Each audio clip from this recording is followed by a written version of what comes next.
Welcome to Todd Talks, where my guest today is the inimitable Malcolm Guite, poet, priest, author, and musician, scholar par excellence. It's just so good to have you here, Malcolm. Welcome to Baylor. Welcome to Truett. Well, thank you, Todd. It's a delight to be here. I had a feeling that at some point I would find myself in Baylor, and I'm very glad that intuition proved to be correct. So what brings you to the States? What brings you to Baylor? Why have you come? Well, I've been invited to do a series of things. I've been invited to speak in the chapels. I've been invited to give a public lecture, which I've done one on I called it an unexpected music and the sort of hope emerging in the least expected places. I did a thing on Thomas Hardy and Seamus Heaney for that. I'm going to be speaking about George Herbert tomorrow. In fact, today is George Herbert's day, so I'm here to do, I think, some of the things that I most want to do, which is to help the church to re-engage with the poetic imagination as part of how we come to and love God, with all the mind and heart and soul and strength he's given us, and that includes with our imaginations and our artistry. Malcolm, you're a gift, as someone said, to England, but to my mind, you're also a great gift to the church. And Christianity Today has recently described you as a gift to bruised evangelicals. Yes, I think it was interesting, the whole experience of going to having that profile. Cara Bettis, who wrote that, she really did her research. She interviewed me, she interviewed other people. But of course, I didn't know what that subheading was going to be.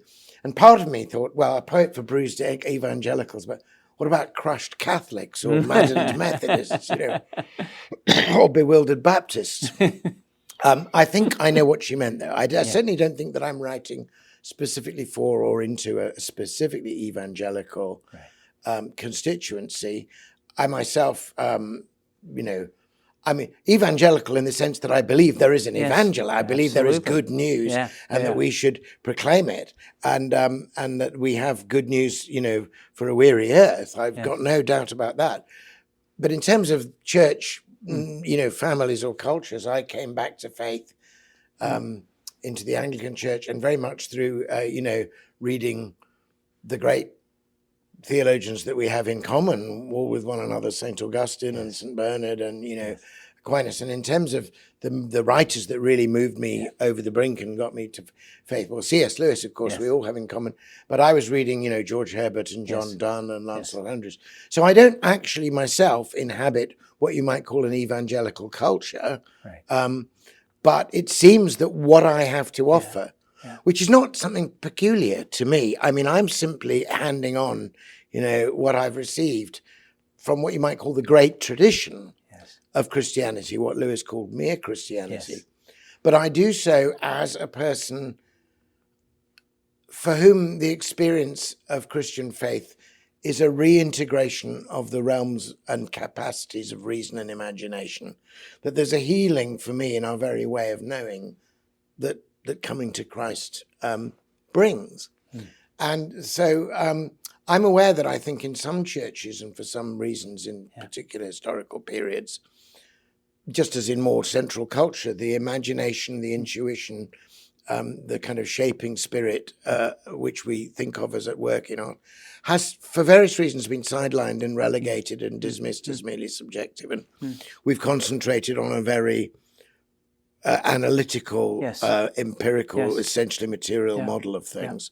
The problem with that is we have a science of quantities, but we evacuate the world of all its qualities. And I very strongly believe, as did C.S. Lewis, that the two faculties of reason and imagination, they're complementary, they're like our two eyes. I mean, Lewis very famously said that reason is the natural organ of truth, but imagination is the organ of meaning. And I think we live in a world, we live in an information age where we have lots and lots of, if you like, correct and verifiable data, but we have no idea what it means. The more we know about the world, the less it means anything to us.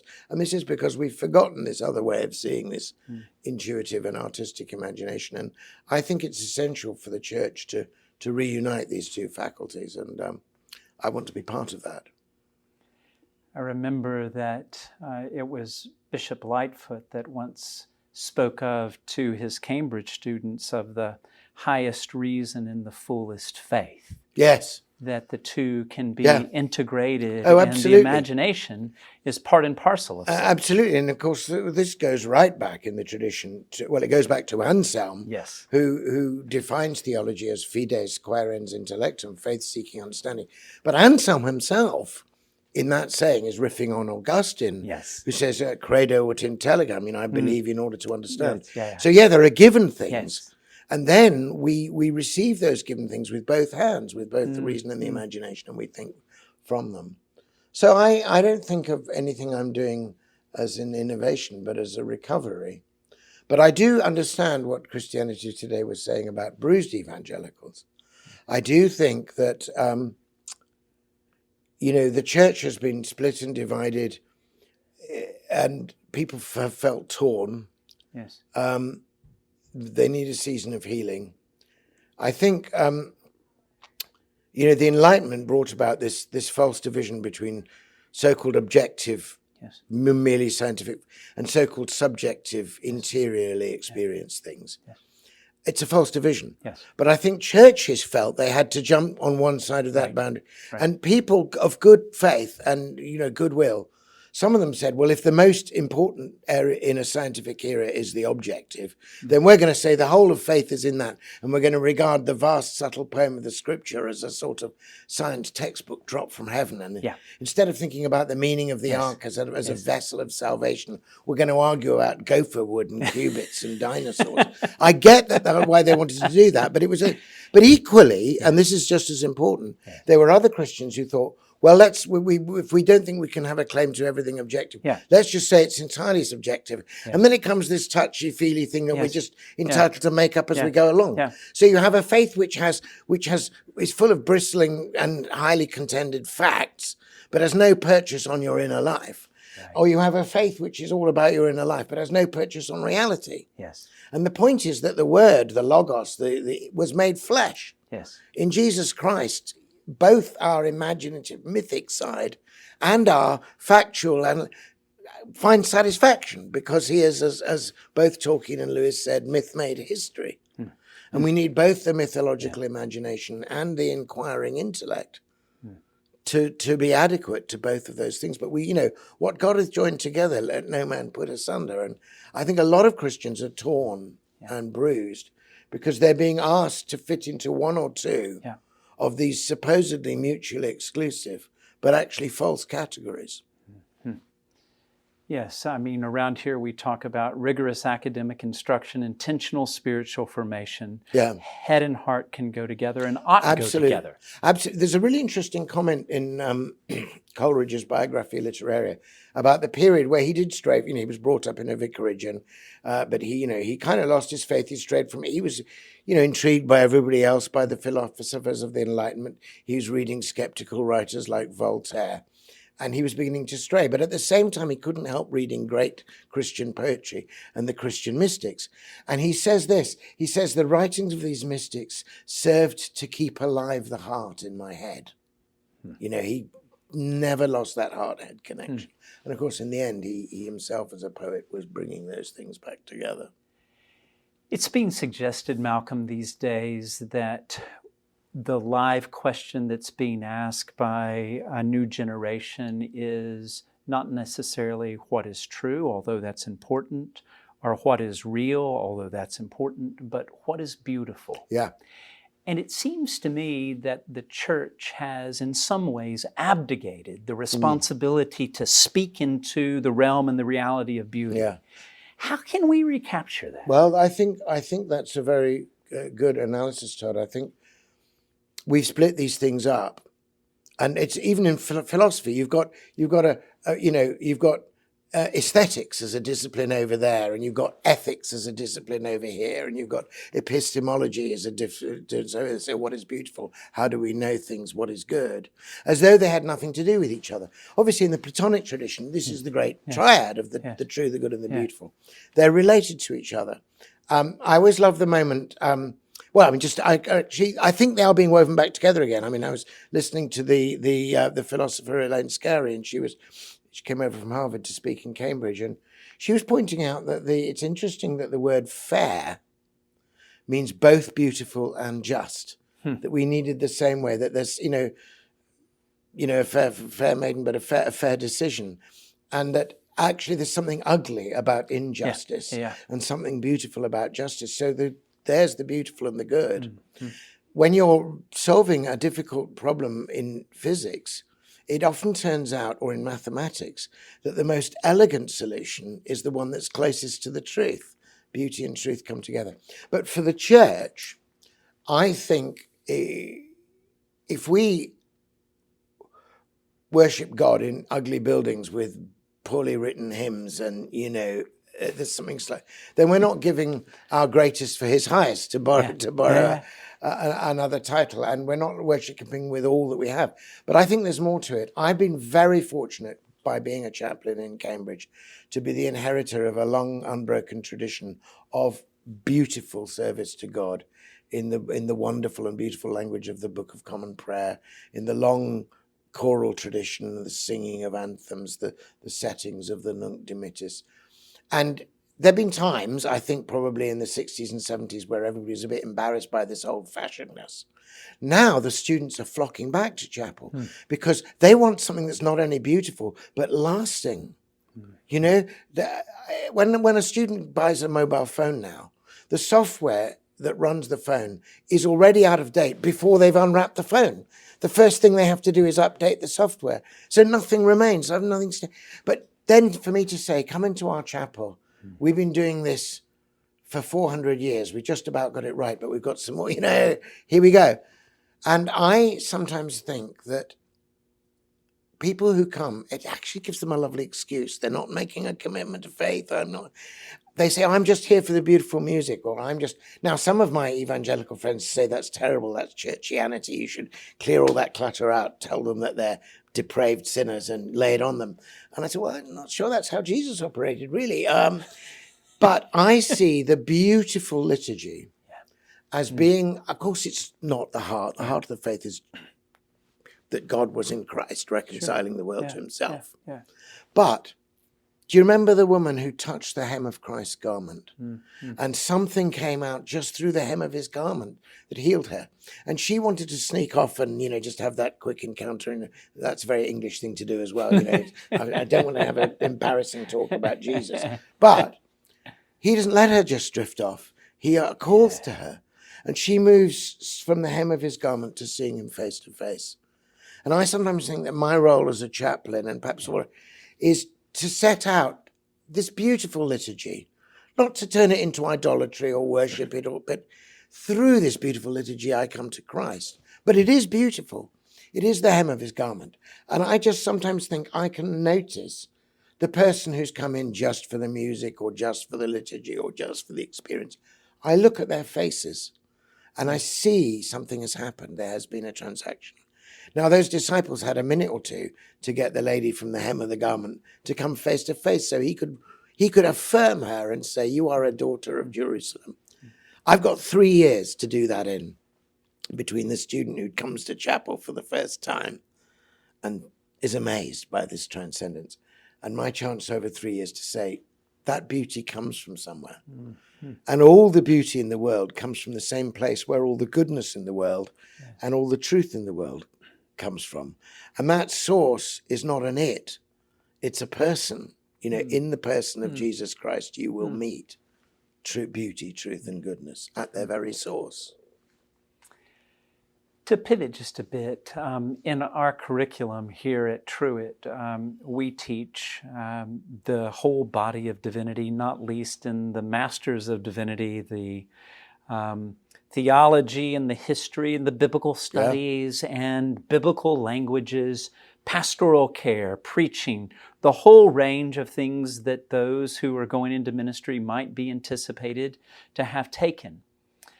I wonder, in the midst of this necessary instruction, how one can create space for the imagination.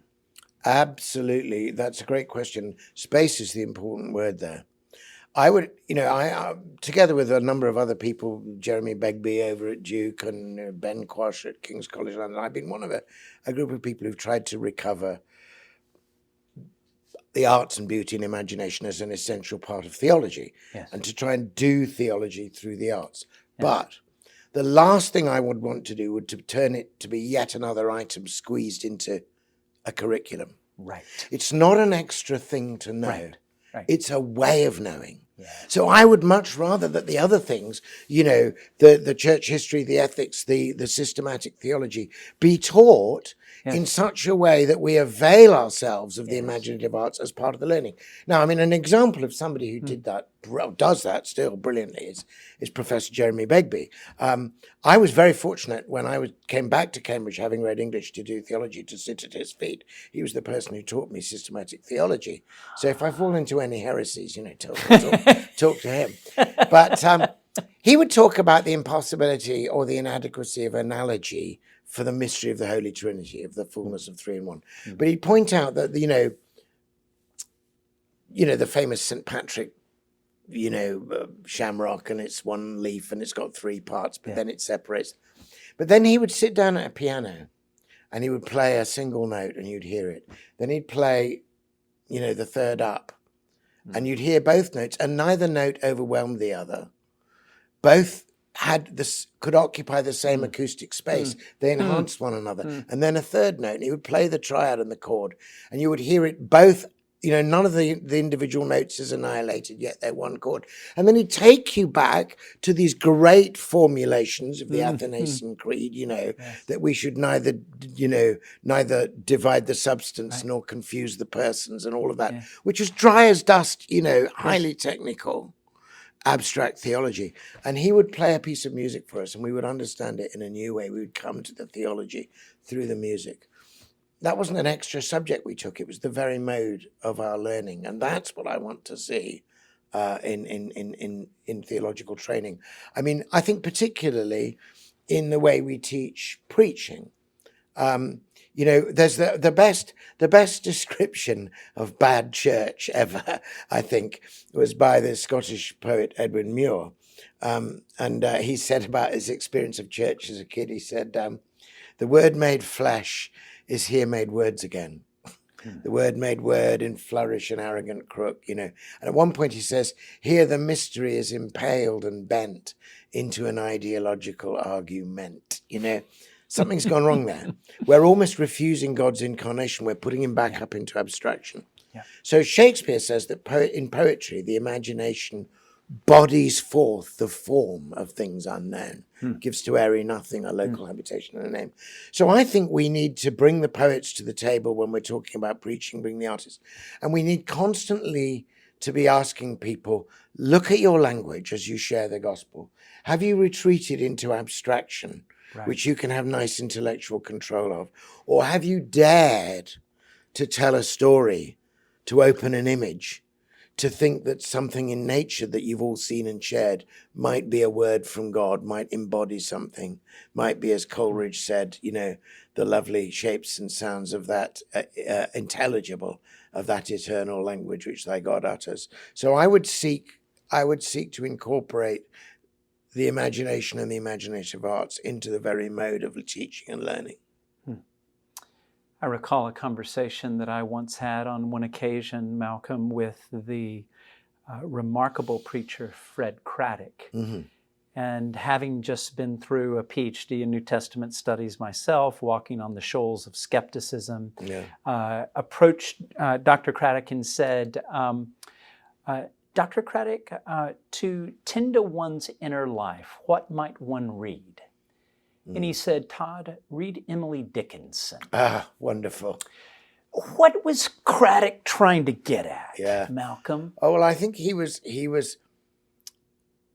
I mean, I've walked along the shoals of skepticism, as you nicely put it, in some biblical studies as well. And the trouble with that kind of biblical study, I mean, it has its place, is that it's essentially it's analytic. And as Wordsworth said, we murder to dissect. Yes. It takes the whole beautifully shaped shaped piece of scripture, the shape of a gospel. Yeah. It dissolves it into little bits, the original pericopes, atomistic. and then it tries to find the Sitzim Leib and all of that. Yeah. But sometimes the analyst and then doesn't trouble to put it back together again. Right. Yeah. Now, poets are in the business of synthesis and creation. They're taking fragments and making a new whole of them. And the very fact of their doing that is a healing thing, even if it doesn't happen to be your particular fragments. I remember when I was getting very frustrated in the way the Bible was being taught, at one point in my own training, and it was so different from the way the church fathers read the Bible. Yes. And the way we read the Old Testament in our classes was so different from the way the New Testament reads the Old Testament. And I remember I was just so frustrated. Instead of writing the essay on, whether I could see first Isaiah or Deutero Isaiah, or whether there was a tertiary Isaiah and all this stuff, I was supposed to do, I wrote a parable instead. And I didn't get any marks for it, I have to say, but I wrote it anyway. So in my parable, it starts with, in the Genesis account of God telling Noah to build the ark. And in my parable, Noah's just built the ark. And a couple of his friends who happen to be biblical critics come along and say, well, I can see that this is shaped, but you can really tell that this piece of wood along here probably came from this Mesopotamian forest here. So they prize that plank out and they put it over there. And before you know it, the art is a series of neatly piped and labeled shards of the Ur texts. And they say, well, this was originally a tree that looked like this, but somebody shaped it. And, everything they say about how he built the ark is true. But in order to say it, the ark is completely taken to pieces. And they're all standing there by these neatly labeled piles of wood with their original Sitzim Laban. And the rain comes down and there's no ark for anybody to get into. Well, you would have gotten a mark in my class, sir. So I'm saying, well, how do we put that back together again and get in the ark? Yeah. This is a vessel of salvation. And I'm don't get me wrong, I'm fascinated to know that this element of this bit of language, that there's an image here which they probably acquired during the Babylonian exile, and that helps me to date the text. I'm not against any of that. It's fascinating. But I want also to say, but all these different things were woven together by a purpose, and they were God-breathed, and the Spirit intended something. Yes. And essentially, I'm a literary, I was trained as a literary critic before I was a biblical critic. Not that I really am a biblical critic, but what I find odd about the way we're taught about is we're constantly reading against the grain of the text. Yes. We're not trying to say what the person was trying to say. We're trying to say what somebody would have said before they shaped it that way. Now, I want to know what the shape and design of the text is trying to get us to do. Yes. And I want to read the text along those lines. And if the author of a great text is so kind as to say at the end of his text why he wrote it, like when John says, this is written that you might believe, then that's a pretty good clue as to how it should be read. We should pay some attention. Yeah. Speaking of John, I recall in one of these wonderful essays of C.S. Lewis, and this one's entitled On Fern Seed and Elephants. Yes. So here he says of Bultmann, claiming to see fern seed, you can't see the elephant in front of you. No, he was absolutely right. And I was, I think when I was trained, I was at the tail end of that Bultmann demythologizing thing. But thanks be to God, high-end, full-on academic biblical criticism has changed, hasn't it? No, We've got Richard Balcom, giving us those gospel witnesses. I'll tell you an interesting thing about that fern seed and elephant. So much to my surprise, the editor of Theology, the great journal, wrote to me and said, well, 2013, we're coming up to the 50th anniversary of Lewis's death. We're going to do a theology special issue on Lewis. Would you like to guest edit it? So this is fantastic. So of course I went. Fern Seed and Elephants, which was an attack on that Bultmannian, was published to some scandal in theology. That's where it first appeared. In fact, it first was given as a talk at Westcott House in Cambridge. So I'm fortunate to know Richard Balcom. He and I went to the same church in Cambridge. So I kind of took him aside and bent his ear and I said, could you write an article for me in which you reread that piece that was published in the 1950s and see how far Lewis was right, how far he was wrong, how far has theology carried on in the direction he criticized, how far has it changed? Now, I knew what I was doing because Richard Balcom himself is an example. And a wonderful Johannine scholar himself. Yeah, and in fact, it was such a heartening article when he produced it, because it was about saying, well, actually, they have begun to notice the elephant and to pay less attention to the fence. And I think biblical criticism is now far more constructive rather than destructive, and is actually, as it should always have been, an aid to faith rather than its enemy. Yes. You've named a few authors along the way. I wonder, Malcolm, if you could shape a seminary reading list, and you could scour it. Who might be some of the people that are missing that might be added? Well, to go back to the scholar who pointed you to Emily Dickinson, I think I want to do some counterintuitive things like that, and not give yet another commentary on whatever, But so I would say, particularly in this coming year, read some George MacDonald. Yes. You don't necessarily need, you could read Princess and Code, but even just the short little segments. The Golden Key would be a really interesting. George MacDonald gives you a wonderfully, as the Inklings would have said, mythopoeic way of thinking. The Light Princess. If I had to do this, I think The Princess and Goblin would be a great starter book. If you want to think about the great themes, particularly of Pauline thinking about what death and resurrection mean, and what dying to self really means, and what it is to be baptized into the death of Christ so as to rise him. I think George MacDonald's strange novel Lilith, which is really a novel about whether we're willing to die in order to be born again or not. It never quotes a single scrap of Paul, but it's got the deepest thinking, I think, about death and resurrection this side of Scripture. So I would say read that. I would say it's good to read some contemporary artists and writers and poets. And I would say, you can't go wrong reading Seamus Heaney. Seamus Heaney has a baptized imagination, but he's not writing pamphlets for the Catholic Truth Society. He's writing, if you like, it's quote unquote secular poetry, but it's very spiritually aware poetry.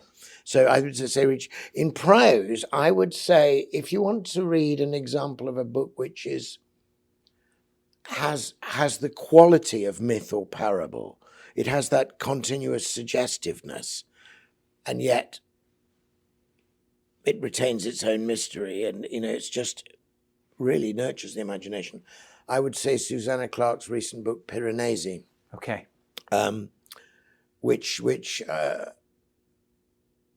think if somebody wanted to have their imagination woken up a bit, that would be quite a good text to read. In terms of the books, I'm sure Richard Hayes's Reading Backwards is already on the curriculum. Yes, as is his Echoes of Scripture and the Letters of Paul and the Moral Vision of the New Testament. Obviously we're really great. We've got Hayes and Balcom and Tom Wright and everything, already there. But I think you should definitely read something that comes from elsewhere, whether it's poetry or prose. Obviously Emily Dickinson's not a bad. I tell you, just to give. For this whole question of how we preach and everything, let's just go back to Emily Dickinson. Everybody quotes the phrase "tell it slant," right? And often as a way of excusing every kind of obliquity. But of course, the line is "tell all the truth." Yes. All the truth, but tell it slant. So if you think, if I was trying to explain what the incarnation is and why God chose, to borrow Anselm's pithy title, Cur Deus Homo, why was God man? So think about that poem. Tell all the truth, but tell it slant. Success in circuit lies, too bright for our infirm delight, the truth's superb surprise, as lightning to the children eased by explanation kind. The truth must dazzle gradually, or every man be blind. And I think the as lightning to the children eased is an allusion to the children of Israel gathered at Mount Horeb, to the thunder and lightning on that, to their sense, we can't cope with this, we've got to send Moses up. Moses can't even look at God. He has to God turns his back, he turns his back, his face is veiled.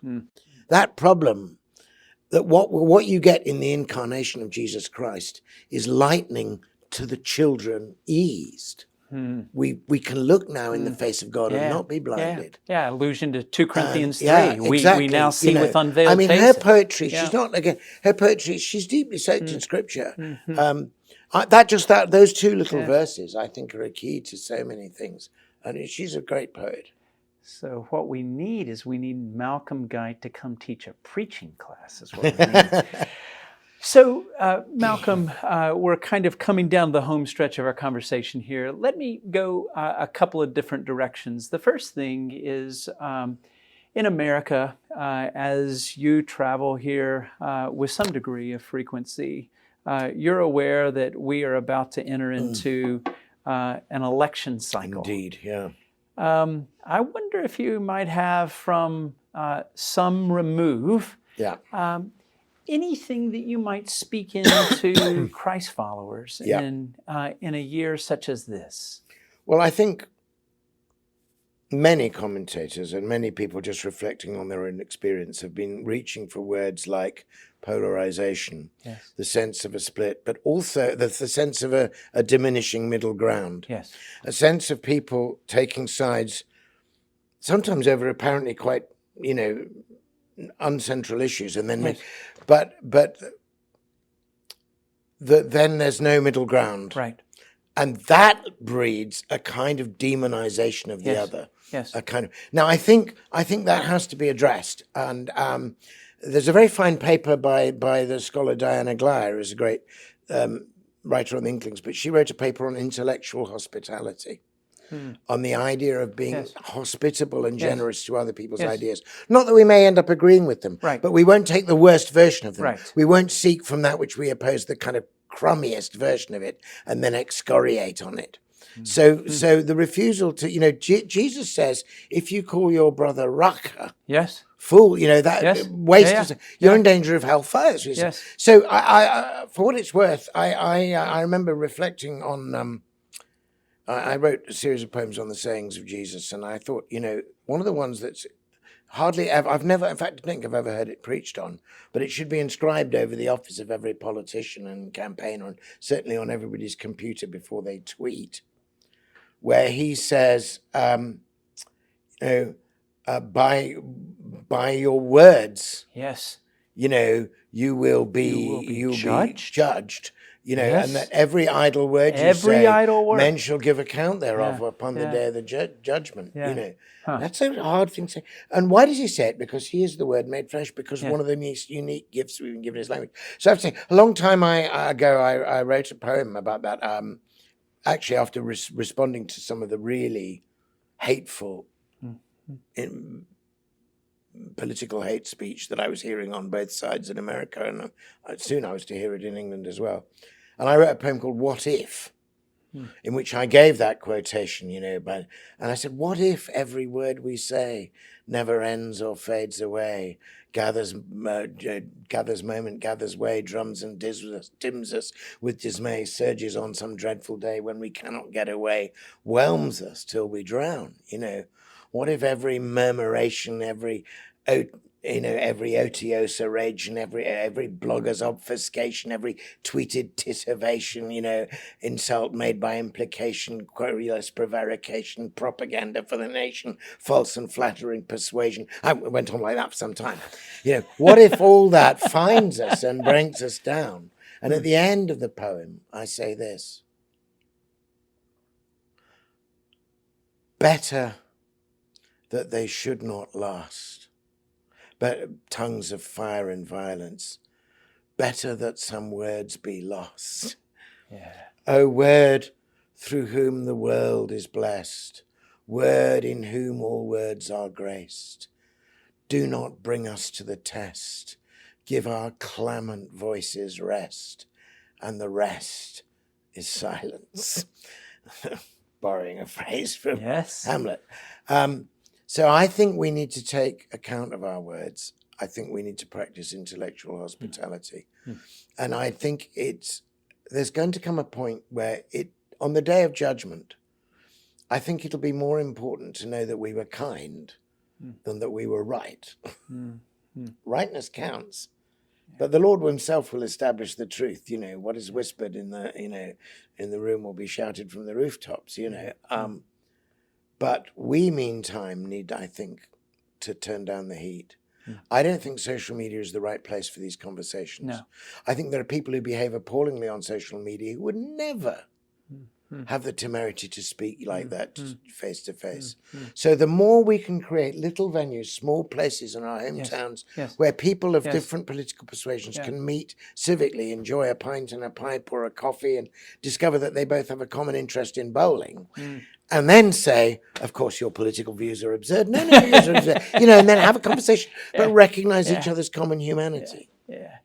I remember a sermon that I once heard Tom Long preach, where he said, "This evening I would like to talk to you about kindness, good old-fashioned kindness." Yeah.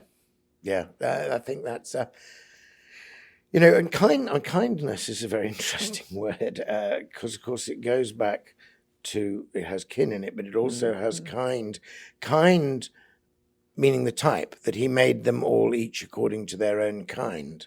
Yes. And so human kindness was, what we now mean by the word kind, was meant to be of the very nature of kindness. And we can see the word in its earlier sense just beginning to turn when Lady Macbeth is trying to dehumanize her husband precisely for political reasons. Yes. And she says, "You are too full of the milk of human kindness,"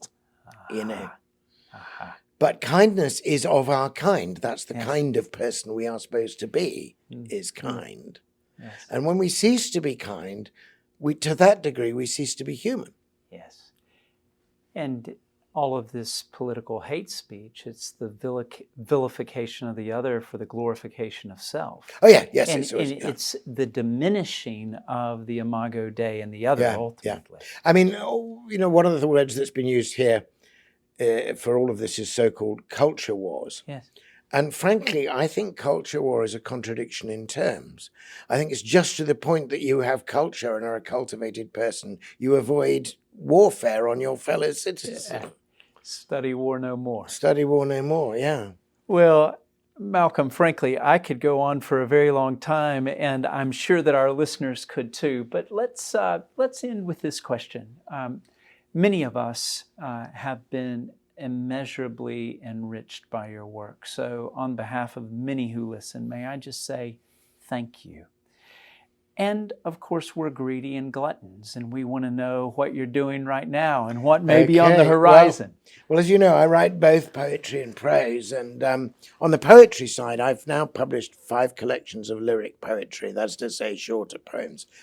And I'm decided to, I'm going to compare the ridiculous with the sublime now, but I've decided to take a leaf out of Milton's book and also Edmund Spencer's. They wrote lyric poet for a while, and then they turned to narrative, to epic, to the long narrative, to the story which is somehow the story of a nation or the story of a people, but also, the story of our relations with the heavens. That's what epic is. So I'm having a go at taking up the matter of Britain, as it's called, all those wonderful stories about Merlin and Arthur, and of course, chiefly the Holy Grail, because I think those are the stories that reflect what originally happened when the gospel came to our shores. The way some of our pagan things, our wizards and our ladies of the lake, could be brought to that and actually become part of the Grail story, but others had to be left behind. It's the kind of meeting of Christ and culture. So, and I rather feel that the way the Arthur stories were told in the original, it was like Paul saying, he whom you worship without knowing him I preach, some of your own poets have said.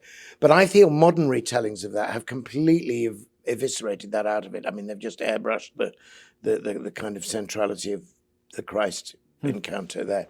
So I want to retell those stories through ballad form for a rising generation. So that's the big poetic project. But I'm not abandoning prose entirely, and I gave a set of talks in Cambridge some time ago, which at the time, I did them, but I've revisiting them. I'm beginning to think they may be more pertinent than I realized. The talks were called Christ Across 5 Frontiers. And I took 5 areas where we draw a sharp dividing line.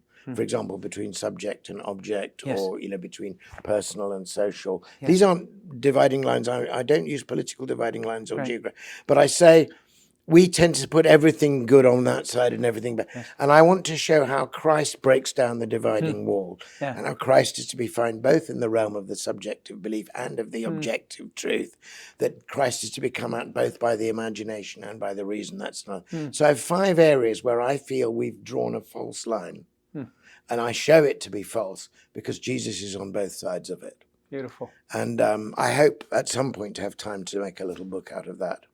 He plays in 10,000 places Indeed, after all, yeah, doesn't he? He does indeed, yeah. Malcolm, this has been nothing short of a delight. Thank you for your time. Thank you for your work. And thank you for your conversation. Well, thank you for having me here. It's been a pleasure to come to Baylor and to Truett. Thank you. Thanks for joining us on Todd Talks. Look forward to next time. Goodbye.